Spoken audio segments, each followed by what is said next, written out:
बहुत समय पहले की बात है। एक गांव में महिंद्रा नाम का एक गरीब किसान रहता था। उसका बहुत छोटा सा परिवार था। उसके परिवार में एकमात्र उसकी बेटी थी जिसका नाम रानी था। बिरजू ने बहुत ही शौक से रानी को शहर में पढ़ने के लिए भेजा था। बिरजू की बेटी रानी बहुत ही गुणवान और होशियार थी।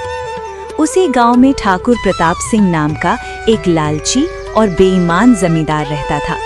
वो अपनी जमीन गरीब किसानों को ठेके पर देता था और उस जमीन के बदले वो गरीब किसान से बहुत ज्यादा कर वसूलता था। जमींदार ठाकुर सिंह बहुत ही ज्यादा लालची था। वो गरीब किसानों को बहला फुसलाकर पहले तो अपनी जमीन ठेके पर देता और बाद में किसानों से ही शर्त रख देता था। इन गरीब किसानों की भी क्या जिंदगी है। बस 2 वक्त की रोटी के लिए दिन भर काम करते रहते हैं और पूरी जिंदगी 2 वक्त की रोटी के लिए तरसते रहते हैं।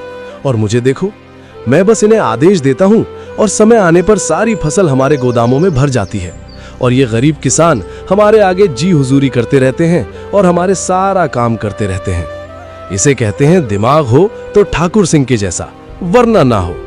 हाँ मालिक, आप तो यहाँ के जमींदार हैं और किसानों को अपनी मुट्ठी में रखते हैं। इनको कैसे इस्तेमाल करना है यह भली भांति जानते हो। मालिक, यहाँ क्या अगल बगल की और भी गांव पर आप ही का राज्य है। आपकी मर्जी के बिना तो एक पत्ता भी नहीं हिलता। इसीलिए तो मैं यहाँ का राजा हूँ। मैं इन बेवकूफ किसानों को ऐसी ऐसी शर्त पर जमीन उधार दे रखी है कि मेहनत ये करते हैं और फसल में अपनी मुट्ठी में कर लेता हूँ। आखिर इनकी औकात ही क्या है मेरे सामने। जमींदार अपने नौकर से ये सब बातें कर ही रहा होता है, तभी उसके पास एक महिंद्रा नाम का एक गरीब किसान आता है जो बहुत दुखी और परेशान होता है।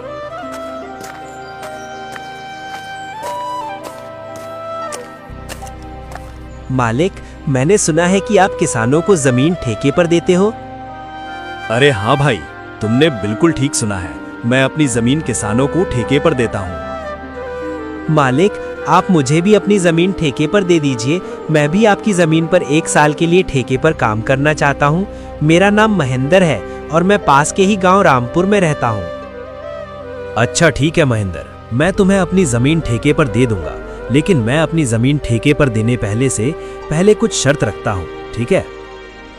ठीक है मालिक, मैं आपकी शर्त मानने के लिए तैयार हूँ। बताइए आपकी क्या शर्त है? शर्त यह है कि तुम्हें मेरी जमीन पर काम करना होगा और 1 साल के बाद उस जमीन पर जो भी फसल उगेगी उसका आधा हिस्सा तुम्हारा होगा और आधा हिस्सा मेरा होगा। जी ठीक है मालिक, मुझे आपकी शर्त मंजूर है। जमींदार से जमीन की कागजी कार्रवाई करने के बाद महिंद्र अपने घर चला जाता है।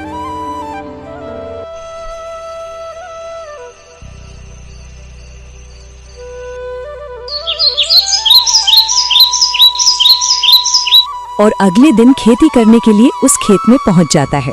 चलो, अब जमींदार साहब से जमीन तो ले ली है, अब इसमें खेती करना शुरू कर देता हूँ। उम्मीद है इस जमीन पर अच्छी फसल होगी। मुझे इस जमीन पर बहुत मेहनत करनी होगी, तभी मेरे लिए कुछ बच पाएगा। महिंद्र उस खेत पर दिन रात मेहनत करके फसल उगाता है। कुछ महीनों बाद गेहूं की फसल उगकर तैयार हो जाती है और महिंद्र गेहूं की फसल की कटाई शुरू कर देता है। महिंद्र के उगाए हुए फसलों की खबर जमींदार ठाकुर सिंह के कानों तक पहुंचती है।